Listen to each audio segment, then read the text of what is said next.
Assalamualaikum warahmatullahi wabarakatuh. Hamdan wa syukron lillah amma ba'du. Pertemuan kali ini masih membahas Al-Quran menginspirasi, mari meraih kesuksesan dengan optimis, ikhtiar dan tawakal.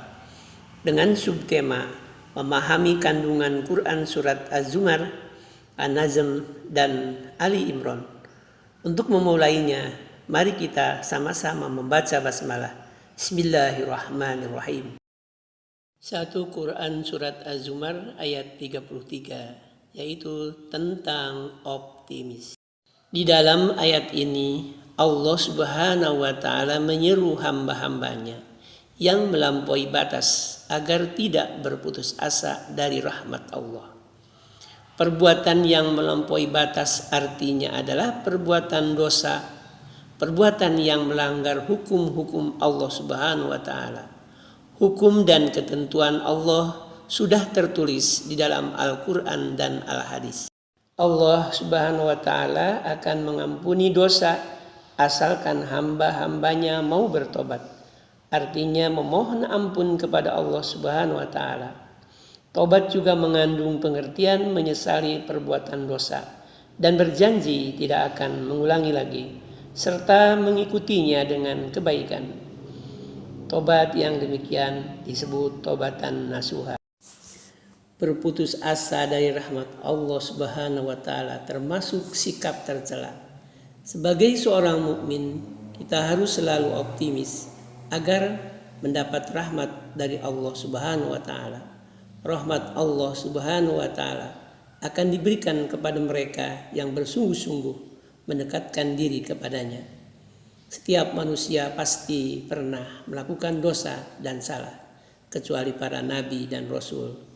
Dosa dan kesalahan tersebut jangan sampai membuat kita putus asa dari rahmat Allah Subhanahu wa ta'ala. Setan akan selalu menggoda orang beriman supaya terjerumus ke dalam dosa. Setelah terjerumus ke dalam dosa, setan akan menanamkan sifat putus asa dalam diri manusia. Orang-orang yang berdosa akan merasa hina di hadapan sesama manusia dan di hadapan Allah. Kemudian ia akan larut dalam kesedihan. Setelah larut dalam kesedihan, setan akan membisikkan ke dalam hati manusia bahwa Allah Subhanahu wa ta'ala tidak mungkin memberikan ampunan karena dosa-dosanya sangat besar. Pada akhirnya manusia akan putus asa dari rahmat Allah Subhanahu wa ta'ala.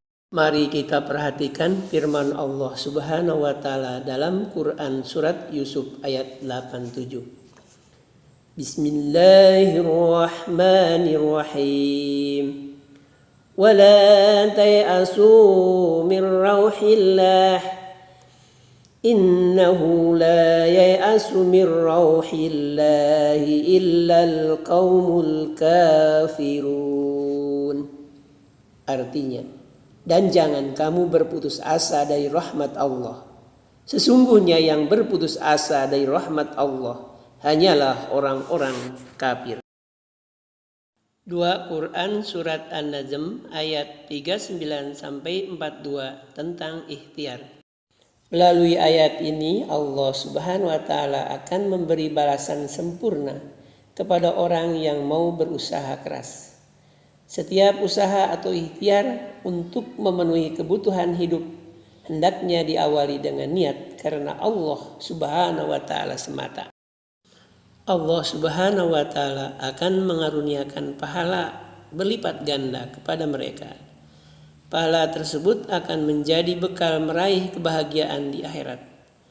Amal saleh yang telah mereka lakukan akan dibalas dengan surga.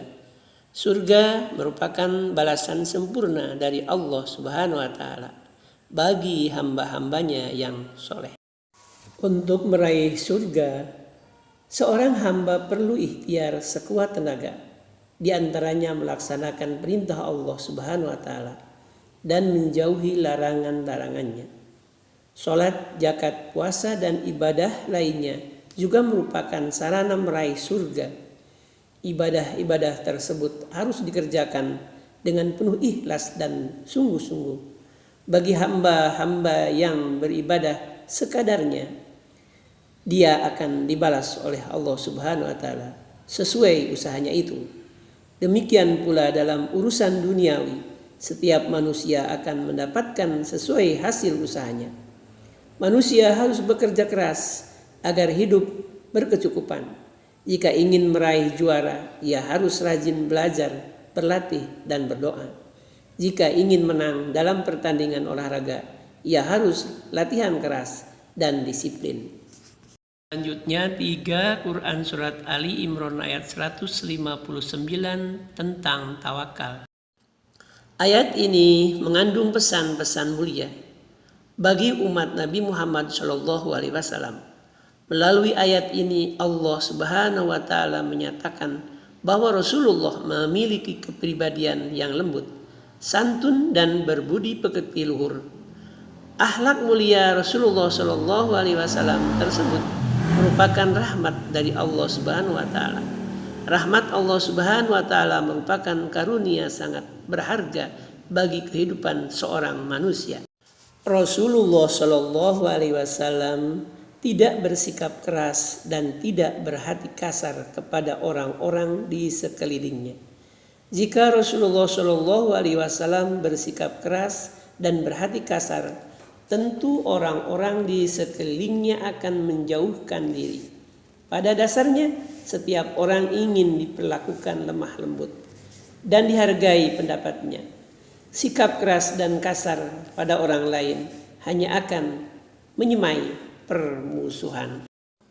Melalui ayat ini Allah Subhanahu wa taala memerintahkan Rasulullah untuk memaafkan dan memohonkan ampun atas dosa dan kesalahan orang lain, terutama sahabat-sahabatnya.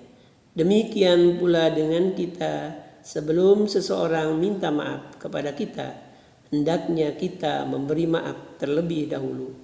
Dengan saling memaafkan, hidup menjadi tenang, harmonis, dan tercapai kerukunan. Rasulullah Shallallahu alaihi wasallam adalah manusia paling sempurna di muka bumi dan tentu bisa menyelesaikan semua masalah dengan petunjuk Allah Subhanahu wa taala. Meski demikian, Rasulullah Shallallahu alaihi wasallam bermusyawarah dengan para sahabat untuk menyelesaikan masalah. Rasulullah Shallallahu alaihi wasallam mengajak para sahabat untuk ikut memikirkan solusi atas masalah yang dihadapi ketika itu. Musyawarah bertujuan mencari solusi terbaik atas sebuah masalah agar tujuan ini tercapai. Hasil musyawarah dilaksanakan dengan penuh tanggung jawab dan bertawakal kepada Allah. Allah Subhanahu wa taala mencintai orang-orang yang bertawakal. Alhamdulillahirabbil alamin. Pertemuan kali ini telah selesai. Mudah-mudahan ada manfaatnya. Terima kasih atas segala perhatiannya. Mohon maaf atas segala kekurangannya. Billahi taufiq wal hidayah. Wassalamualaikum warahmatullahi wabarakatuh.